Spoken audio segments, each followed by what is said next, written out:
Tabitha trudged up the stairs to her apartment, grocery bags absent from her tired arms. Her long auburn hair fell in messy waves around her face, framing deep green eyes clouded with frustration. Another failed shopping trip. She'd barely made it past the produce section before the staring began. Werewolf men tracking her movements through the store, their nostrils flaring, unnaturally yellow eyes following her with unmistakable hunger, sharp canines barely concealed behind their lips. One particularly bold wolf had cornered her near the dairy section. "You smell divine," he'd growled, blocking her path, his yellow eyes glowing with predatory intent as his tongue flicked across razor-sharp teeth. "Let me take you to dinner." Tabitha had abandoned her cart right there, fleeing the store empty-handed.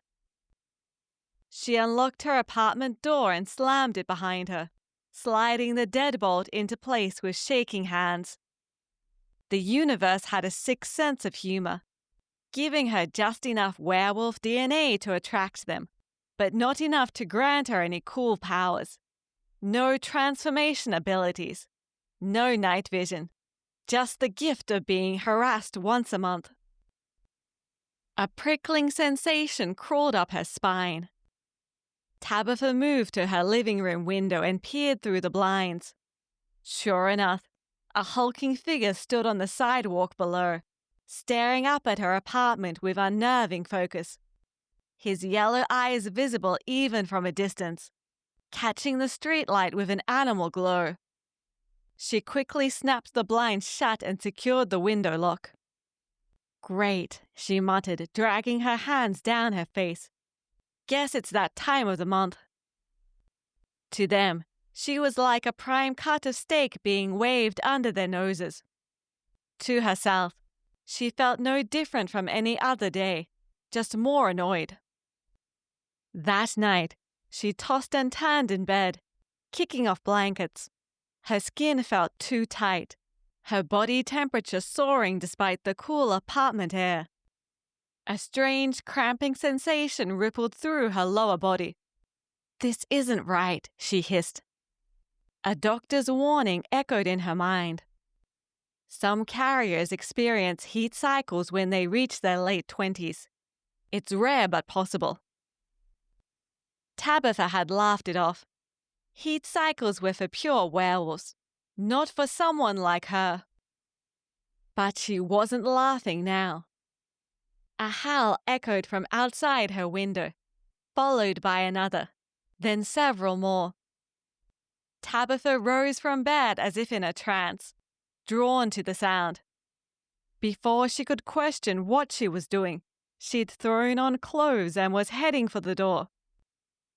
The cool night air hit her feverish skin as she stepped outside. The street below her apartment building had transformed into a battleground. 5 werewolf men circled each other, their bodies mostly human, but their faces elongated into wolf-like muzzles, yellow eyes blazing in the darkness, sharp teeth bared as they snarled and snapped at one another. Each one of them wanted her, and they would stop at nothing to claim her. Tabitha should have been terrified. She should have run back inside and called animal control. Instead, she stood transfixed as 2 of the wolves lunged at each other, teeth bared, muscles rippling beneath fur-patched skin. The largest of them, a towering figure with brown fur, moved with lethal precision. One by one he dispatched his rivals, sending them limping away in defeat, blood dripping from wounds. When only he remained, he turned to Tabitha, chest heaving. Blood trickled from a gash above his eye, but otherwise he was unharmed. Unlike the others who had fled, he maintained his hybrid form, the perfect blend of man and beast. He was massive, with shoulders twice the width of a normal man. His massive clawed hands flexed at his sides, each finger ending in a deadly talon. This wasn't just any werewolf. This was an alpha in his prime. A thrill of anticipation shot through Tabitha's body. This was madness, complete insanity, yet she couldn't deny the powerful surge of attraction pulling her toward him. Her entire body trembled with a singular, overwhelming desire. She wanted this wolf's babies. The thought consumed her entirely, drowning out all reason. The werewolf's yellow eyes locked with Tabitha's.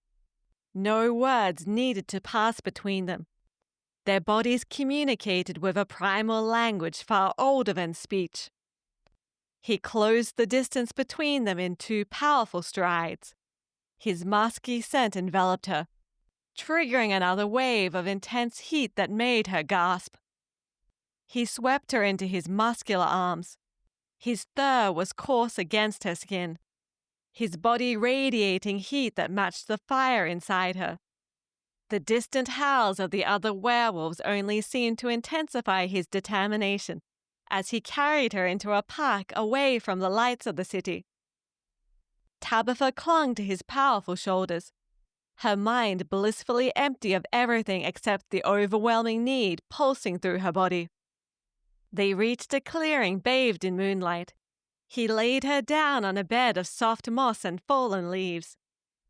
Overhead, the full moon cast everything in silver light, illuminating the werewolf's powerful form as he loomed above her.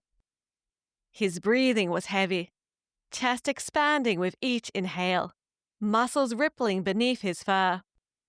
Tabitha should have been frightened by the display of raw strength, but instead, it only intensified the ache inside her. The werewolf lowered himself over her, his massive body caging her beneath him. His yellow eyes never left hers, blazing with possessive hunger. A deep rumbling growl vibrated from his chest. Not a threat, but a claim. He was making his intentions perfectly clear without a single word. Tabitha's body responded instinctively, arching toward him, seeking contact. The cramping sensation that had plagued her all evening transformed into an urgent, consuming need. Her hands tangled in his fur, pulling him closer, surrendering completely to the heat that had overtaken her.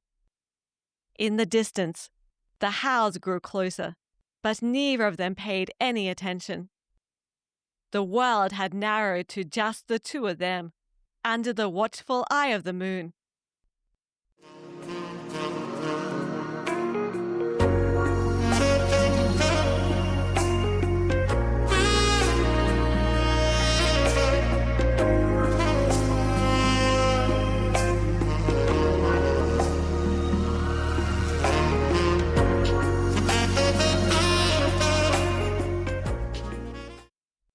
Tabitha sighed.